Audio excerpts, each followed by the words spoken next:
என அன்பான மக்களே, உங்கள் அனைவருக்கும் அன்பு தெய்வம் ஆண்டவராகிய இயேசு கிறிஸ்துவின் நாமத்தில் என்னுடைய நெஞ்சார்ந்த அன்பின் வாழ்த்துக்கள். இந்த வேளையிலே பலவிதமான பிரச்சனைகளினால் மிகுந்த மனக்கவலையோடு, பயத்தோடு, மனக்குழப்பத்தோடு நீங்கள் இருந்து கொண்டிருக்கலாம்.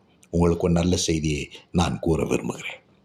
புனித பைபிள் 1 பேதுரு 5ஆம் அதிகாரம் 7ஆம் வாக்கியத்தில் விதமாய் கூறுகிறது, அவர் உங்களை விசாரிக்கிறவரானபடினா உங்கள் கவலைகள் எல்லாம் அவர் மீது வைத்து விடுங்கள். அவர் உங்களை விசாரிக்கிறவரானபடினா உங்கள் கவலைகளை எல்லாம் அவர் மீது வைத்து விடுங்கள். ஆம், உங்களை படைத்தவரும் உங்களை பாவத்தினின்று உங்களை விடுவிக்கும்படி, உங்களுடைய பாவத்தை நிவர்த்தி செய்யும்படியாக சிலுவையில் மரித்து உயிர்த்து எழுந்தவருமாகிய ஆண்டவராகிய இயேசு கிறிஸ்து உங்கள் மீது அக்கறை உள்ளவராயிருக்கிறார். உங்கள் வாழ்க்கை குறித்த ஒரு நோக்கத்தோடும் திட்டத்தோடும் அவர் உங்களை உருவாக்கி இருக்கிறார்.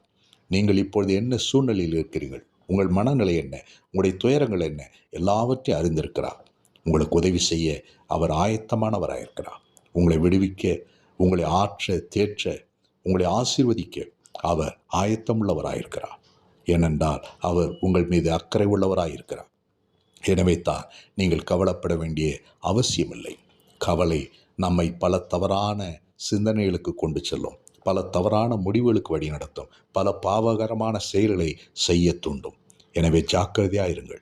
எனவே தான் பரிசுத்த பைபிள் பிலிப்பிற்கு எழுதப்பட்ட நிருபம் 4ஆம் அதிகாரம் 6ஆம் 7ஆம் வாக்கியங்களில் இவ்விதமாய் கூறுகிறது, நீங்கள் ஒன்றுக்கும் கவலைப்படாமல் எல்லாவற்றையும் குறித்து உங்கள் விண்ணப்பங்களை ஸ்தோத்திரத்தோடே கூடி ஜபத்தினாலும் வேண்டுதலினாலும் தேவனுக்கு தெரியப்படுத்துங்கள். அப்பொழுது எல்லா புத்திக்கும் மேலான தேவ சமாதானம் உங்கள் இருதயங்களையும் உங்கள் சிந்தைகளையும் கிறிஸ்து இயேசுக்குள்ளாக காத்துக்கொள்ளும். எனக்கு அன்பானவர்களே, கவலை நம்மை பல தவறான சிந்தனைகளுக்கு, முடிவுகளுக்கு, பாவங்களுக்கு வழி நடத்தும். எனவே கவலைப்படாதீர்கள். மாறாக உங்கள் பிரச்சனைகளை ஆண்டவருடைய சமூகத்தில் கொண்டு செல்லுங்கள். முதலாவதாக ஆண்டவராகிய தெய்வம் உங்களுக்கு செய்திருக்கிற நன்மையான காரியங்களை எல்லாம் நினைத்து மனதார அவருக்கு நன்றி சொல்லுங்கள். பின்பு உங்கள் பிரச்சனைகளை அவருடைய திருப்பாதத்திலே ஜபத்தின் மூலம் சொல்லுங்கள்.